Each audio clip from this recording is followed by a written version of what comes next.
Morning class हमने कोयले के बारे में पढ़ लिया था, कोल के बारे में पढ़ लिया था। तो आज हम ये पढ़ने वाले हैं कि जब प्रोसेसिंग की जाती है, प्रक्रमण किया जाता है कोयले का, तो जो उपयोगी सामान मिलता है वो कौन कौन से हैं, कौन कौन से उत्पाद हमें मिलते हैं, कौन कौन से प्रोडक्ट्स हमें मिलते हैं। तो सबसे पहले आते हैं हम कोक पर। तो यहाँ पर जो आपको दिखाई दे रहा है, सबसे पहले कोक। क्या होता है कोक? यहाँ पे पढ़ रहे हैं। कोक जो होता है बेटा बहुत हार्ड होता है। सरंध्र का मतलब होता है बेटा पोरस होता है। पोरस का मतलब छेदनुमा, जिसमें हल्के हल्के छेद हों, ठीक है, और काले रंग का होता है। ये लगभग उसका बहुत शुद्ध रूप माना जाता है, प्योर फॉर्म मानी जाती है कोक। जो कोक का उपयोग है वो किस किस में होता है? बहुत सारे इंडस्ट्रियल यूज़ हैं उसके, और बहुत सारी जो धातुओं का निष्कर्षण है। आप बड़ी क्लासेस में जाओगे तब आपको पता चलेगा। आपको खनिज तो पता है ना, खनिज अयस्क पता है। धातु जो किसी भी मात्रा में हमें किसी भी अवस्था में धरती में मिलती है, उसे हम क्या बोलते हैं? खनिज बोलते हैं। आपने एसएस में पढ़ा होगा खनिज कहाँ कहाँ मिलते हैं।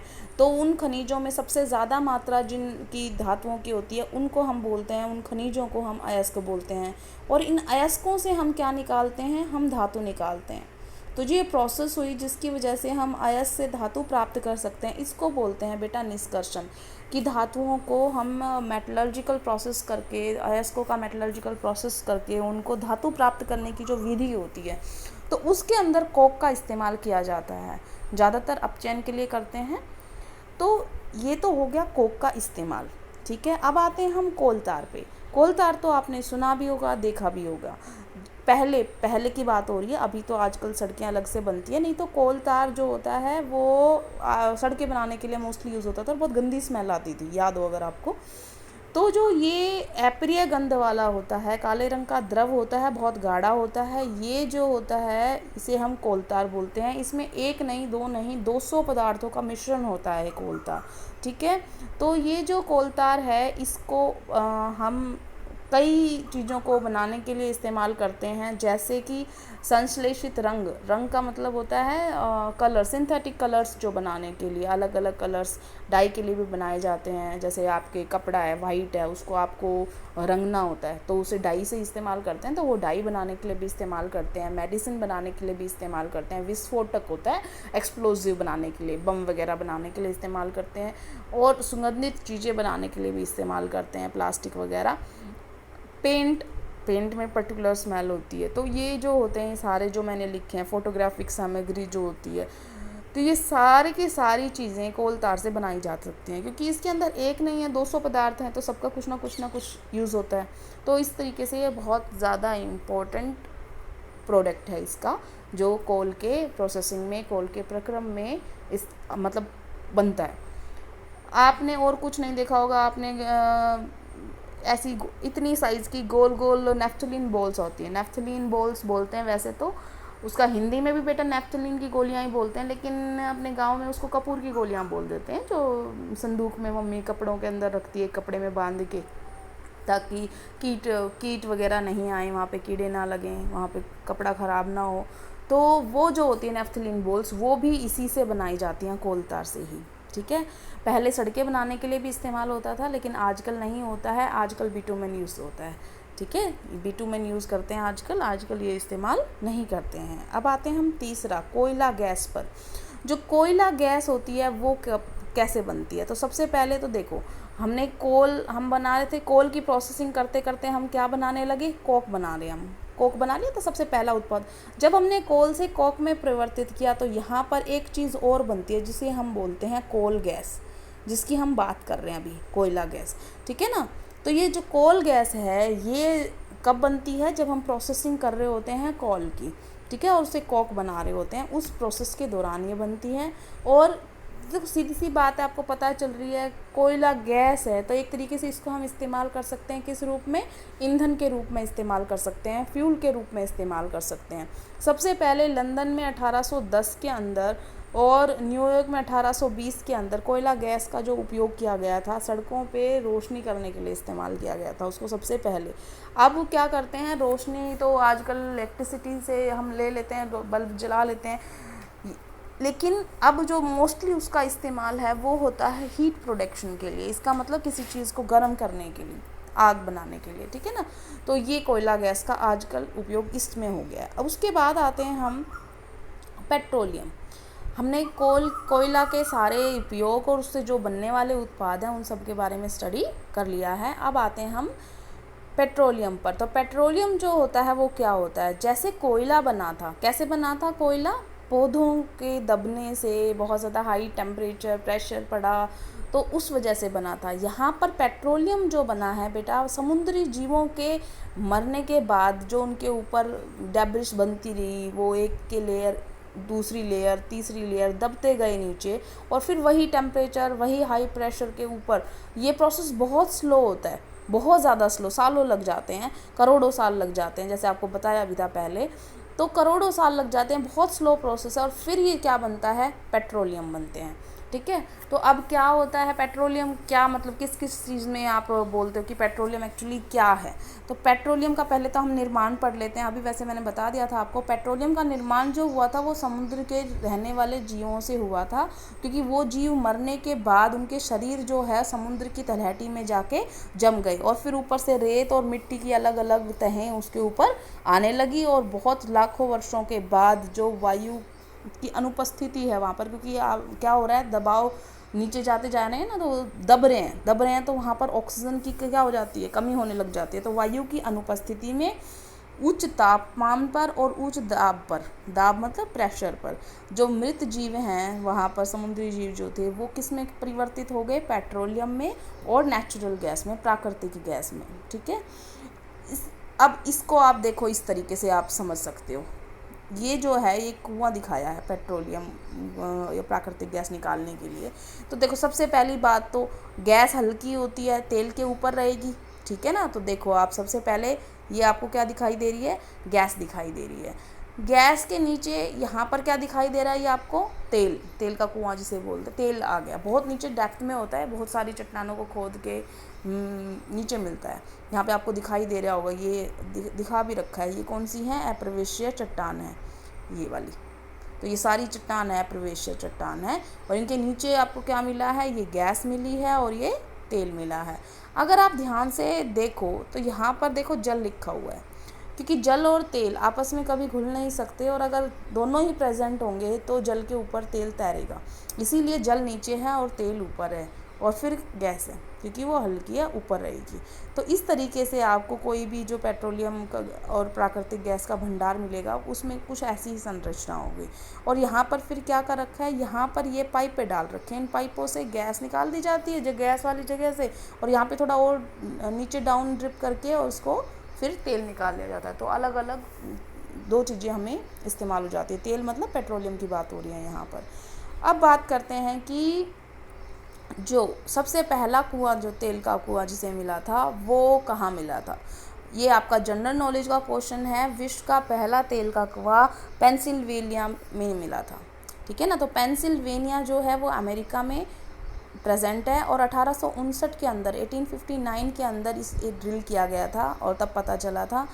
8 ईयर्स बाद हमारे इंडिया के अंदर जो असम राज्य है उसके अंदर माकुम नामक स्थान पे उसका पता चला था तेल के कुएं का। भारत में कहाँ कहाँ तेल मिलता है, भारत में मिलता है असम राज्य में, गुजरात में, बॉम्बे हाई जगह है वहाँ महाराष्ट्र के पास, और गोदावरी और कृष्णा नदियों के बेसिन मतलब जो उनका एक तरीके से नीचे जम जाता है ना, जहाँ पर एक डेल्टा टाइप बन जाता है उसमें, ठीक है ना। तो उधर भी मिलता है, गोदावरी और कृष्णा के तलहटियों में। अब बात करते हैं पेट्रोलियम का परिष्करण का मतलब क्या होता है बेटा, रिफाइनिंग, ठीक है ना। वैसे तो आपने एक आधी तो रिफाइनरी देखी होगी पेट्रोलियम की। रिफाइनिंग ऑफ पेट्रोलियम क्या होता है, रिफाइनिंग ऑफ पेट्रोलियम में जब रिफाइनिंग की जाती है तो पेट्रोलियम जो होता है, सबसे पहले तो हम पेट्रोलियम की बात करते हैं। पेट्रोलियम क्या है, पेट्रोलियम जो होता है बेटा गहरे रंग का द्रव होता है, तेलीय द्रव है, ये आपको पता है, तेल से बना हुआ है, और इसकी जो गंध होती है वो बहुत बेकार होती है, अच्छी नहीं लगती है। इसके अंदर बहुत सारी चीज़ों का मिश्रण होता है। ये पेट्रोलियम जो होता है, पेट्रोल भी है, डीजल भी है, पैराफिन वैक्स भी है, पेट्रोलियम गैस भी है, बहुत सारी चीज़ों का मिश्रण है। तो जब हम रिफाइनिंग करते हैं तो इन सारी चीज़ों को हम सेपरेट कर लेते हैं, ठीक है ना। तो इसका मतलब क्या हुआ, पेट्रोलियम का पेट्रोलियम को विभिन्न जो उत्पाद हैं उनको बनाने के लिए इस्तेमाल किया जाता है। और जो ये अलग अलग जो इसके अंदर थे, पृथक थे, मतलब अलग करना, जो इसके अंदर मैंने बताया ना, इसके अंदर एलपीजी है, पेट्रोल है, इसमें डीजल है, स्नेहक तेल है, पैराफिन, मोम है, इन सब को अलग करने की जो विधि है, जिसकी वजह से हमने सबको अलग अलग कर लिया, तो इसे हम बोलते हैं परिष्करण, रिफाइनिंग। यहाँ पर ये पेट्रोलियम की रिफाइनरी दिखाई गई है जहाँ पर ऐसा हो रहा है। तो ये जो ऐसी जगह आपने एक आधी बार देखी भी होगी, ठीक है। तो ये जो है ये पेट्रोलियम रिफाइनरी है। तो जो ये आप देख पा रहे हो, ये जो है वो पेट्रोलियम परिष्करणी रिफाइनरी दिखाई गई है। आपको वेल नोन होगा, मथुरा के अंदर करते हैं ना, मैं तो वो भी बहुत पॉपुलर है। तो यहाँ पर क्या करते हैं, ये जो अलग अलग पदार्थों को पृथक करते हैं, अलग करते हैं, तो हम एक एक समझते हैं क्या है। एलपीजी तो आपको पता है, द्रवित पेट्रोलियम गैस, लिक्विफाइड। बेटा इसको ना कई बच्चे गलत कर देते हैं, ये लिक्विड नहीं है बेटा, ये लिक्विफाइड है। Liquefied petroleum gas. लिक्विफाइड का मतलब क्या होता है, what is the difference between liquid and liquefied. Liquid तो क्या होता है कि जब आपका रूम टेम्परेचर था तो वो लिक्विड अवस्था में ही था, लेकिन अगर कोई गैस है और वो रूम टेम्परेचर पे लिक्विड नहीं एग्जिस्ट करती, वो क्या है, रूम टेम्परेचर पे वो जब आप उसको नॉर्मल रखोगे वो गैस है, लेकिन आपने इतना दाब और इतनी कूलिंग की कि वो किस में कन्वर्ट हो गई, लिक्विड में कन्वर्ट हो गई, ठीक है। तो ये बाई प्रेशर ये कहाँ पे लाई गई, लिक्विड में। तो इसका मतलब ये नेचुरली लिक्विड एग्जिस्ट नहीं कर रही थी, नेचुरली ये द्रव अवस्था में नहीं थी, इसे द्रवित किया गया है, इसे लिक्विफाई किया गया है under certain conditions and temperature of pressure, ठीक है ना। इस वजह से इसे हम बोलते हैं लिक्विफाइड, ठीक है। तो ये लिक्विफाइड पेट्रोलियम गैस है और इसका इस्तेमाल आपको पता है घरों में करते हैं और बहुत सारी इंडस्ट्रीज़ में करते हैं एज अ फ्यूल। पेट्रोल आपको पता ही ये क्या होता है, ये सारे संघटक हैं उसके, जो अभी बताया था ना मैंने, डिफरेंट सब्सटेंसेस जो हैं उसके रिफाइनिंग के दौरान अलग अलग किए जाते हैं तो पेट्रोल मिलता है। पेट्रोल आपको पता ही क्या होता है, सारे जो आपके व्हीकल्स हैं मोस्टली पेट्रोल उनमें ईंधन की तरह इस्तेमाल होता है। दूसरा ड्राई क्लीनिंग के लिए भी इस्तेमाल होता है, ड्राई क्लीनर्स के पास पेट्रोल होता है। देखना कभी भी ड्राई क्लीन करके कोई चीज़ आएगी ना तो उसमें एक पर्टिकुलर ऐसी स्मेल होती है पेट्रोल वाली। तो मिट्टी का तेल आपको पता है क्या होता है, स्टोव में इस्तेमाल करते हैं, लैंप में इस्तेमाल करते हैं और जो जेट एरोप्लेन्स होते हैं उनमें भी इस्तेमाल करते हैं। तो ये एक ईंधन की तरह इस्तेमाल होता है। डीजल भी आपको पता है, जो ज़्यादा हैवी व्हीकल्स होते हैं, ठीक है ना, तो उनके लिए इस्तेमाल करते हैं, गाड़ियों में भी इस्तेमाल होता है और जनरेटर चलाने के लिए भी इस्तेमाल होता है। अब उसके बाद स्नेहक तेल है, इसको एक तरीके से एक तरीका का ऑयल ही है और इसका उपयोग भी स्नेहन के लिए किया जाता है। पैराफिन मोम या पैराफिन वैक्स, कुछ भी कह सकते हैं। ये आपको ध्यान भी होगा, मैंने एक बार बोला था सोडियम को केरोसिन में डुबो के रखते हैं या पैराफिन वैक्स में डुबो के रखते हैं, तो ये वही पैराफिन वैक्स है, ठीक है ना। तो मोमबत्ती बनाने के लिए, वैसलीन बनाने के लिए, ठीक है, वो इस्तेमाल करते हैं। बिटुमेन जो इसके अंदर से पेट्रोलियम का एक प्रोडक्ट निकला है, ये आपकी थोड़ी देर पहले आया था कि कोल तार की जगह पे आजकल इसको इस्तेमाल करते हैं, तो सड़क निर्माण में और पेंट बनाने में इसका इस्तेमाल होता है, ठीक है। तो हमने ये पढ़ लिया है पेट्रोलियम के बारे में। पेट्रोलियम और प्राकृतिक गैसों से बहुत ज़्यादा अलग अलग पदार्थ बनाए जाते हैं, जो भी इनसे बनते हैं, जो पेट्रोलियम और प्राकृतिक गैस से जो अनेक पदार्थ बनाए जाते हैं ना, तो उनका क्या क्या नाम है, पहले तो ये समझ लेते हैं। पेट्रो रसायन, एक बार आपको ध्यान भी होगा, सिंथेटिक फाइबर्स बनाने के लिए आया था कि पेट्रो रसायन से बनाए जाते हैं, याद आ गया। तो ये देखो अपमार्जक रेशे आ गए कि नहीं आए। तो ये पेट्रो रसायन क्या है, वही पेट्रोलियम और प्राकृतिक गैस, ये क्या है, पेट्रो रसायन है। तो इन पेट्रो रसायन से ही हमने सिंथेटिक फाइबर्स बनाए थे, अपमार्जक भी बनाए थे, रेशे भी बनाए थे। अपमार्जक क्या होता है बेटा, अपमार्जक होता है डिटर्जेंट, ठीक है। तो डिटर्जेंट बनाने में, फाइबर्स बनाने में, पॉलीथीन बनाने में, प्लास्टिक बनाने में इनका उपयोग किया जाता है। और जो आपको पता है जो नेचुरल गैस है, सीएनजी भी सुना होगा ना आपने, तो सीएनजी जो है वो किसके लिए इस्तेमाल होती है, ईंधन के रूप में इस्तेमाल होती है, ठीक है। और उर्वरक बनाने के लिए भी इस्तेमाल किया जाता है। तो ये सारे जो हैं, ये इतने सारे उपयोग हैं इनके, बहुत ज़्यादा उपयोग हैं। इसीलिए पेट्रोलियम को, क्योंकि ये काले रंग का होता है, तो इसे हम काला सोना भी कहते हैं। क्या कहते हैं हम, काला सोना, ब्लैक गोल्ड।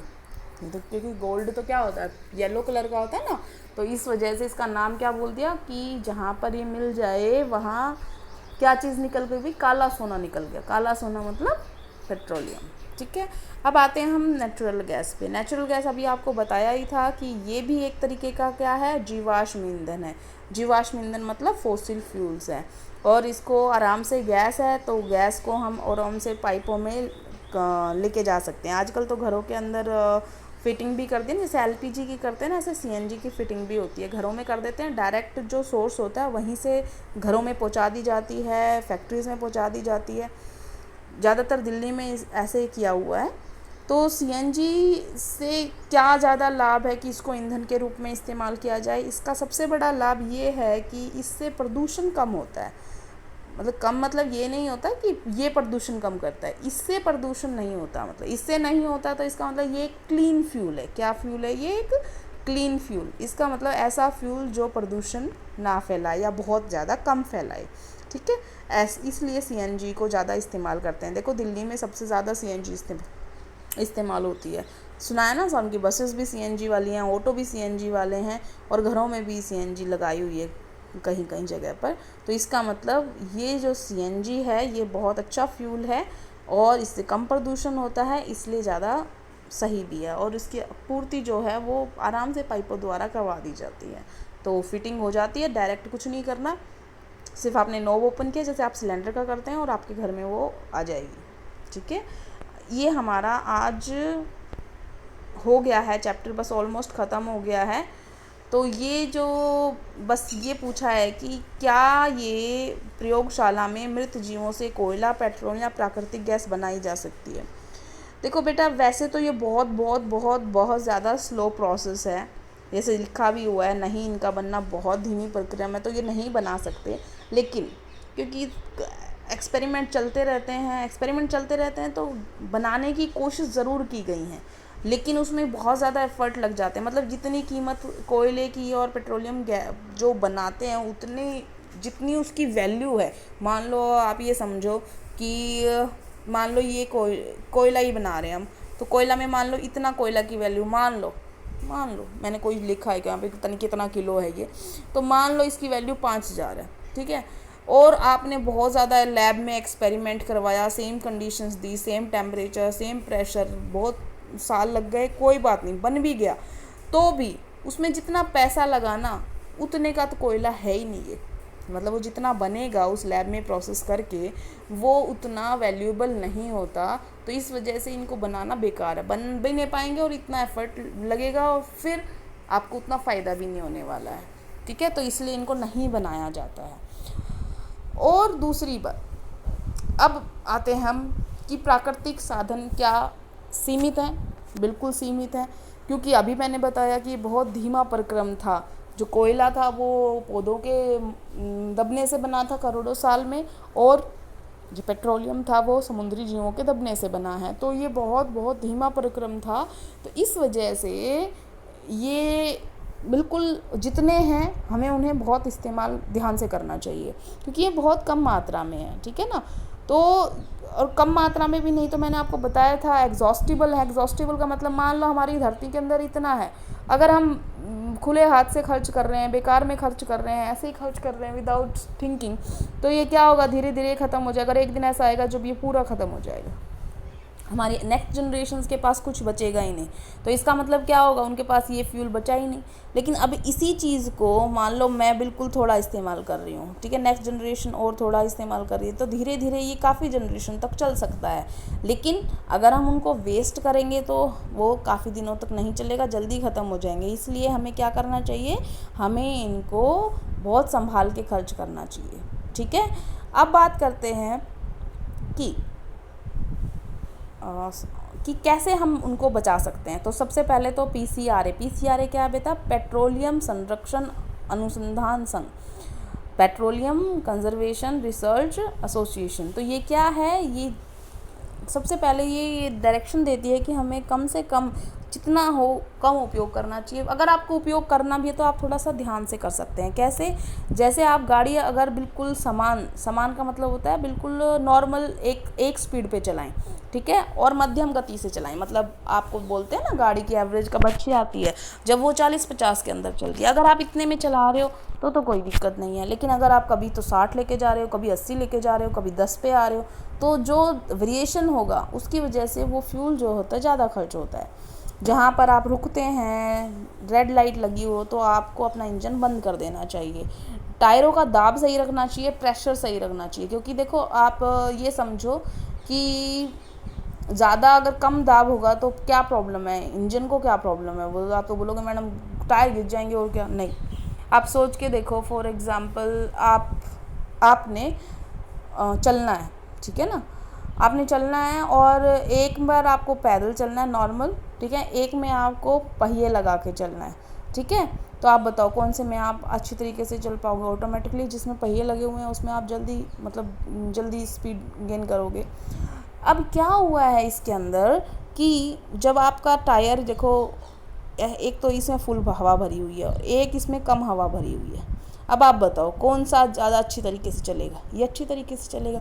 ये अच्छी तरीके से चलेगा तो ईंधन भी कम इस्तेमाल होगा, लेकिन इसको आगे बढ़ाने के लिए मेहनत लगेगी उसको, इस वजह से वो ज़्यादा तेल खाएगा, ठीक है। इस वजह से हमें प्रेशर सही रखना चाहिए और नियमित रख रखाव करना चाहिए, गाड़ी की सर्विसिंग करवाती रहनी चाहिए, जिसकी वजह से वो ज़्यादा फ्यूल को ना ले, ठीक है।